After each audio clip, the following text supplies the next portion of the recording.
ನಮಸ್ಕಾರ ಕರ್ನಾಟಕ. ಇದು ಜನರಾಡುವ ಮಾತು, ನಮ್ಮಿಂದಲ್ಲ ಜನರಿಂದ 51ನೇ ಸಂಚಿಕೆಗೆ ಸ್ವಾಗತವನ್ನು ಕೋರುತ್ತೇನೆ. ಈ 51ನೇ ಸಂಚಿಕೆಯಲ್ಲಿ ವಿಶೇಷವಾಗಿ ಸರ್ಕಾರ ಕಾನೂನು ಮಾಡುವವರು ಯಾರು? ಸರ್ಕಾರದವರು. ಮಾಡಿದ ಮೇಲೆ ಸರ್ಕಾರನೇ ಕಾನೂನು ಮುರಿಯುತ್ತೆ ಅಂತಕ್ಕಂಥ ಪ್ರಶ್ನೆಯನ್ನು ಜನ ಕೇಳ್ತಾಯಿದ್ದಾರೆ. ಯಾಕೆಂದರೆ ನೀವು ಬ್ಯಾಂಕಲ್ಲಿ ಖಾತೆ ತೆಗೆಯಲು, ಅಕೌಂಟ್ ತೆಗೆಯಲು ಹೋದರೆ ಆನ್ಲೈನ್ ಮಾಡಬೇಕು.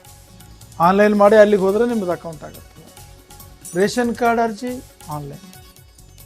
ಆನಂತರ ನಿಮ್ಮದು ಗ್ಯಾಸ್ ಬುಕ್ ಮಾಡಬೇಕಾದ್ರೂ ಆನ್ಲೈನ್. ಎಲ್ಲ ನಿಮ್ಮದು ಮೀಟಿಂಗ್ಗಳು ಆನ್ಲೈನ್ ಮೀಟಿಂಗ್ಗಳು. ಅಧಿಕಾರಿಗಳು ಮೊಬೈಲ್ ಇಟ್ಕೊಂಡು ಅಥವಾ ಟಿ ವಿ ಹಚ್ಕೊಂಡು ಕೂತ್ರೆ ಜನರಿಗೆ ಒಳಗಡೆ ಬಿಡೋದಿಲ್ಲ. ಸಾರ್ವಜನಿಕರು ಆ ಅಧಿಕಾರಿ ಬಳಿ ಕೆಲಸದ ನಿಮಿತ್ತ ಬಂದಿರ್ತಾರೆ.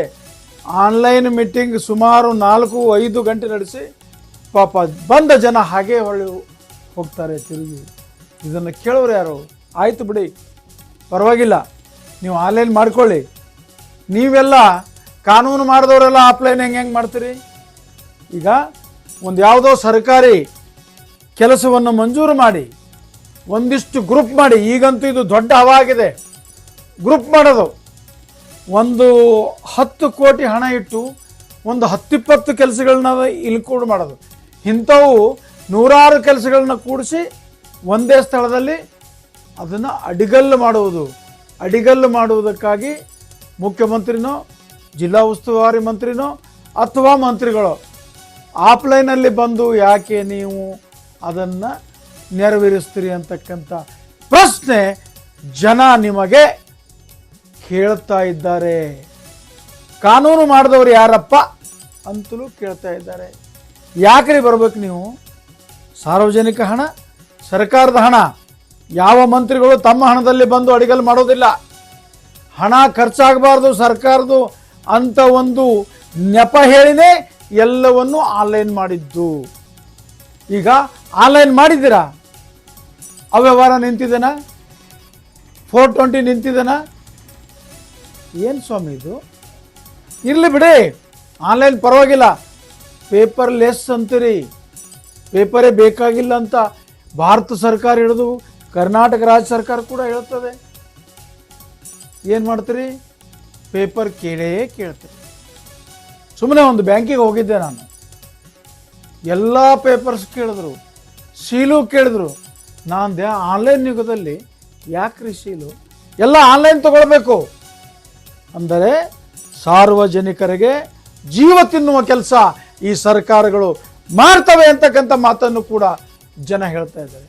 ಆಯ್ತಲ್ಲ, ಈಗ ಒಂದೇ ಉದಾಹರಣೆಗೆ ಬರೋಣ. ಚುನಾವಣೆ, ಸಾರ್ವಜನಿಕರೆಲ್ಲರೂ ಆನ್ಲೈನ್ ಮಾಡಬೇಕು. ಚುನಾವಣೆ ಗೆಲ್ಲಲು ರಾಜಕೀಯ ಪಕ್ಷಗಳು ಆಫ್ಲೈನ್ ಮಾಡಬೇಕು. ಇದು ಎಲ್ಲ ಪಕ್ಷಗಳಿಗೂ ಕೂಡ ನಾಚಿಕೆ ಬರಬೇಕು ಅಂತಕ್ಕಂಥ ಮಾತು ಕೂಡ ಜನರು ಮಾತಾಡ್ತಾ ಇದ್ದಾರೆ. ಮೊನ್ನೆ ಬೈ ಎಲೆಕ್ಷನ್ ಆಯ್ತಲ್ಲ, ರಾಜ್ಯದ ಮುಖ್ಯಮಂತ್ರಿಗಳು ತಿರುಗಿದ್ದು, ಮನೆ ಹೋಗಿದ್ದು, ಅವ್ರನ್ನ ಕರೆಸಿದ್ದು, ಇವ್ರನ್ನ ಕರೆಸಿದ್ದು. ಯಾಕೆ ಸ್ವಾಮಿ? ನೀವು ಒಳ್ಳೆ ಕೆಲಸ ಮಾಡಿದ್ದೀರಾ? ಗ್ಯಾರಂಟಿಗಳನ್ನು ಕೊಟ್ಟಿದ್ದೀರಾ? ಆನ್ಲೈನಲ್ಲಿ ಪ್ರಚಾರ ಮಾಡಿ. ನಿಮ್ಮದು ಕೆಲಸ ನಿಲ್ಲುತ್ತೆ. ಯಾಕಂದರೆ ನಿಮಗೂ ಕೂಡ ಘನ ಸರ್ಕಾರ ಸಂಬಳ ಕೊಡುತ್ತೆ. ನೀವು ಇಲೆಕ್ಷನ್ ಪ್ರಚಾರದಲ್ಲಿ ಪ್ರಚಾರ ಮಾಡಿದ ದಿನದ ಸಂಬಳವನ್ನು ತೆಗೆದುಕೊಳ್ಳೋದಿಲ್ವೇ? ಯಾರಾದರೂ ಇದ್ದೀರಾ ಈ ದೇಶದಲ್ಲಿ? ಇಲ್ಲಪ್ಪ, ನಾನು ಪಕ್ಷದ ಸಲುವಾಗಿ ಹೋಗಿದ್ದೀನಿ, ನಾನು ಸರ್ಕಾರದ ಸಂಬಳ ತೆಗೆದುಕೊಳ್ಳೋದಿಲ್ಲ. ಯಾರಾದರೂ ಮಾಡಿದ್ದೀರಾ ದೇಶದಲ್ಲಿ? ಮನೆ ತಿರುಗ್ತೀರಾ? ಮನೆ ತಿರುಗ್ತೀರಿ, ಸಂಧಿ ತಿರುಗ್ತೀರಿ. ಇದೆಲ್ಲ ಆಫ್ಲೈನು. ನಿಮಗೆಲ್ಲ ಸಂಬಳ ಕೊಟ್ಟು, ನಿಮಗೆ ಎಲ್ಲ ಟ್ಯಾಕ್ಸ್ ಕೊಟ್ಟು, ಸಾವಿರಾರು ಕೋಟಿ ಹಣವನ್ನು ಕೊಟ್ಟಿರ್ತಕ್ಕಂಥ ಈ ದೇಶದ, ಈ ರಾಜ್ಯದ ಪ್ರಜೆ ಭಿಕ್ಷುಕನಂತೆ ಆನ್ಲೈನ್ ಸೆಂಟರ್ ಹತ್ರ ಹೋಗಿ ನಿಲ್ಲಬೇಕು. ಏನ್ರಿ ಇದು? ಎಷ್ಟು ಜನ ಅನಕ್ಷರಸ್ಥರು ಇದ್ದಾರೆ? ಇನ್ನು ಓದದೇ ಇದ್ದವ್ರು ಎಷ್ಟು ಜನ ಇದ್ದಾರೆ? ಸರ್ವೆ ಮಾಡಿದ್ದೀರಾ? ಅವ್ರು ಹೆಂಗೆ ಮಾಡಬೇಕು? ಯಾರ್ದೋ ಅಂಗಡಿ ಮುಂದೆ ಹೋಗಿ ನಿಂತು ಕೆಲಸ ಮಾಡ್ಕೊಳ್ಬೇಕು. ಆದ್ದರಿಂದ ಈ ಸರ್ಕಾರದ ಮಂತ್ರಿಗಳು ಕೂಡ ಮತ್ತು ವಿರೋಧ ಪಕ್ಷದವರು ಅಷ್ಟೇ, ಏನು ದೊಡ್ಡ ಮಾತಿಲ್ಲ, ಅವರು ಕೂಡ ಆಫ್ಲೈನ್ನಲ್ಲಿ ಸಂಧಿ ತಿರುಗಿ ಗೊಂದಿ ತಿರುಗಿ ಅವ್ರು ಏನಾಗಿದ್ದರೋ ವೋಟಿಂಗ್ ಆಗುವ ತನಕ ಜನ ಹೇಳ್ತಾರೆ. ಅದು ನಾನು ಹೇಳೋಕ್ಕಾಗೋದಿಲ್ಲ. ಅಂಥ ಶಬ್ದಗಳಲ್ಲಿ ನಿಮ್ಮನ್ನು ವರ್ಣಿಸ್ತಾರೆ.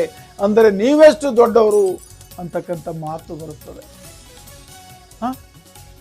ಪ್ರಧಾನಮಂತ್ರಿಗಳು ಕೂಡ, ಈ ದೇಶದ ಪ್ರಧಾನಿಗಳು, ದೇಶದ ಸರ್ಕಾರ ಆನ್ಲೈನ್ ಅಂತ ಬೊಬ್ಬೆ ಹೊಡೆದು ಅವರು ಕೂಡ ಮನೆ ಸಂಧಿ ಆಫ್ಲೈನ್ ಚುನಾವಣೆ ಮಾಡ್ತೀರಿ. ಓಪನಿಂಗ್ ಬರ್ತೀರಿ. ಆಫ್ಲೈನ್ ಬರಬಾರದು.